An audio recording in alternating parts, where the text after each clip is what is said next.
I'm Francine Diaz. I'm with... Seth Fidelin, of course. We're back!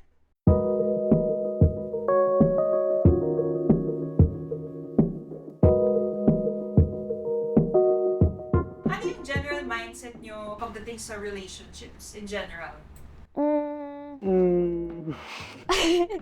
Siguro, being curious kasi I think loving is knowing. Galing. Ako naman, siguro may parehas din ang pagiging curious, pangangamusta. Paano yung kamusta? Uy, Basta.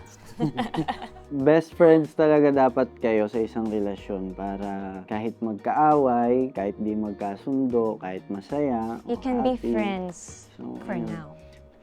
Diba? Do you believe that opposites really attract? Yes. Yeah. Like, di ba sa mga babae, pagka nagkakaroon sila for the first time ng crush, laging attracted sila sa bad boy. Kasi pag yung mga girls masyadong nire-reserve ng parents especially, di ba? Kasi babae ka eh. Parang may longing ka ng freedom, ng adventure, and then suddenly, makikita mo yun sa isang tao. So parang nakaka-attract yun. Yung parang tayo, di ba? Parang tayo. Saka makapagdagdag siya sa'yo. Kung sino ka, na-attract ka sa bagay na hindi mo alam na, oh The no. unknown. Oh no, na-attract pala ako sa ganitong bagay. Tapos biglang may na-discover ako, kunwari, sinampal mo ako, pero okay sa akin, ganyan. Huwag natin i-normalize yun. Kasi nga parang may invisible magnet. Saka yung magkaiba na kayo, tapos na-discover nyo na magkaiba na kayo, ang mahirap doon, ayaw nyo talaga yung pinagkaiba nyo. Yun yung masakit eh, na-discover nyo na magkaiba Kaya nga kayo. loving is knowing. Kasi if you know kung ano yung love nung special someone mo, meron ka rin kahit konting interest na ma-experience din yun to make them feel loved, diba? Mm-mm. I prefer having a partner who challenges how I think. Yes! Ako kasi, as a person, gusto ko talaga yung may ka-deep talk ako eh. Based sa mga na-experience ko na, gusto ko lang din ng may masashare ako noon and ano yung input mo sa ganon, ano yung tingin mo sa ganong sitwasyon, lahat ng twists and turns, yung mga what if, what could have been. So lahat yun gusto ko, kahit na maliit na detalye gusto ko na pagkukwentuhan. At saka nakakatulong yun pag nalilito ka. Alam mo yung parang, Ma-clarify. ma-clarify o magulo yung utak mo, tas hahanapan nyo ng way para ma-fix yung mga buhol. So, para sa akin, agree ako doon and masasagot yung question mo na gaano ka kakontento and ka-committed para ma-challenge and matuto rin at the same time. Challenge in a way naman na to help you grow din as a better person. Hindi naman yung parang challenge kita para masiraan ka ng bahay. Hindi naman. Huwag mo sasadyang i-challenge yung utak ng kabilang tao na, teka, hindi ko gagawin to, hayaan ko ma-discover niya ako ng ganito. Sometimes, we need that.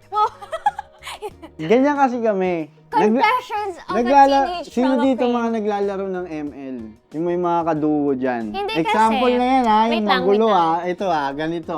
MM siya, marksman.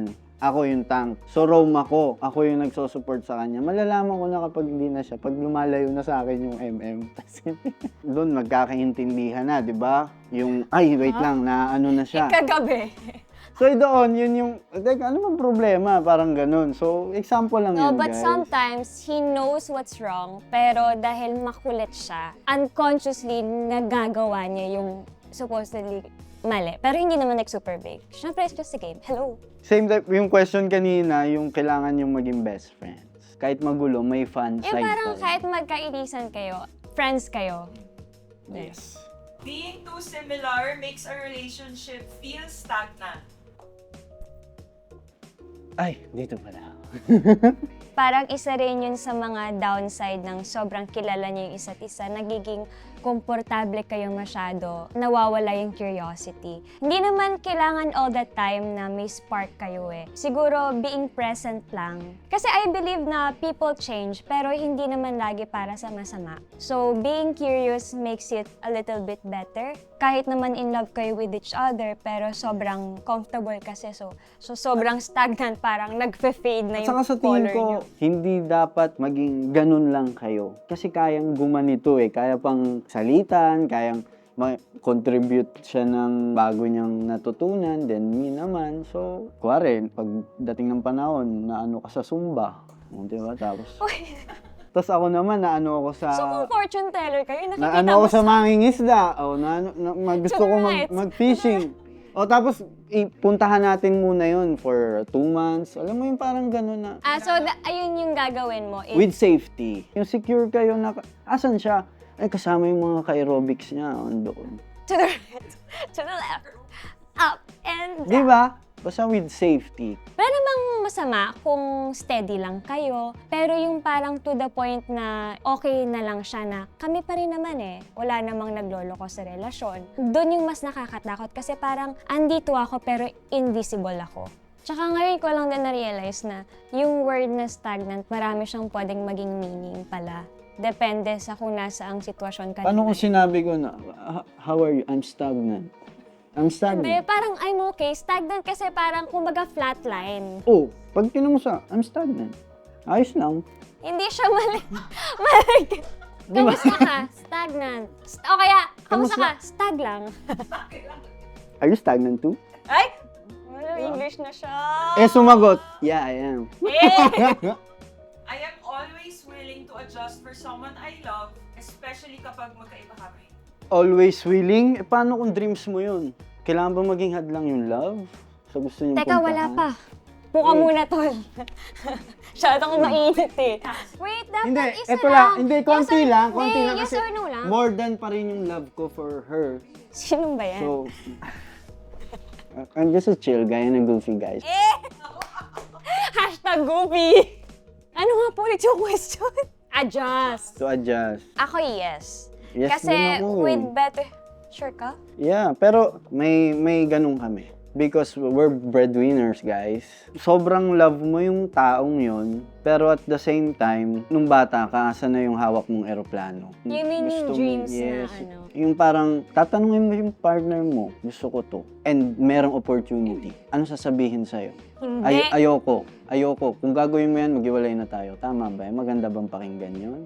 Ako, yes, kasi at least for me, yung understanding ko, kaya nagkakaroon ng adjustment yung isang tao is because with better communication. If you love someone, hindi mo siya pipigilan Hindi mo pipigilan yung taong mahal mo to be bigger version of themselves, diba? Lahat na ayos kapag ka pinag-uusapan ng maayos. Your guys are team. Yung love na sinasabi mo at bino-vocal at pinapakita mo, napanindigan nyo yun. Very mature, very demure, very classy. Because I'm a goofy guy. Is it really love if you don't fully understand the person? Half-half ako. Siguro, nasa gitna ako ng no and Oo. yes. Ha? Parang si Barbie Ano nga yung sasabihin ko? Well, kapag naman hindi mo naintindihan yung isang tao, doesn't mean hindi mo na agad mahal.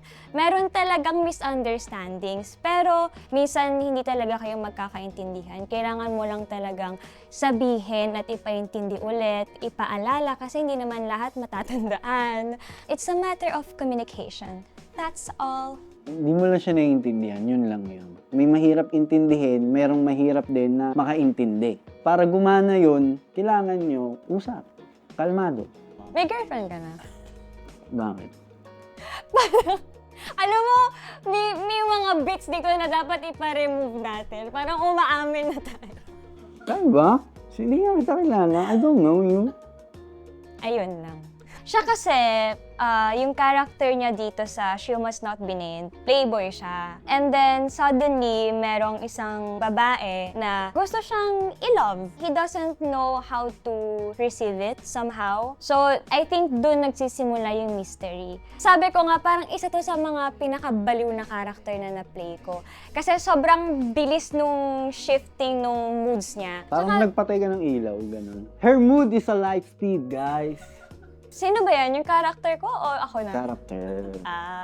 Walang Hindi, personality. linawin lang Character natin. yan. Nililinaw lang. Kasi nga, Yung sa'yo diba, mga sinasabi ano, ko nga na kapag...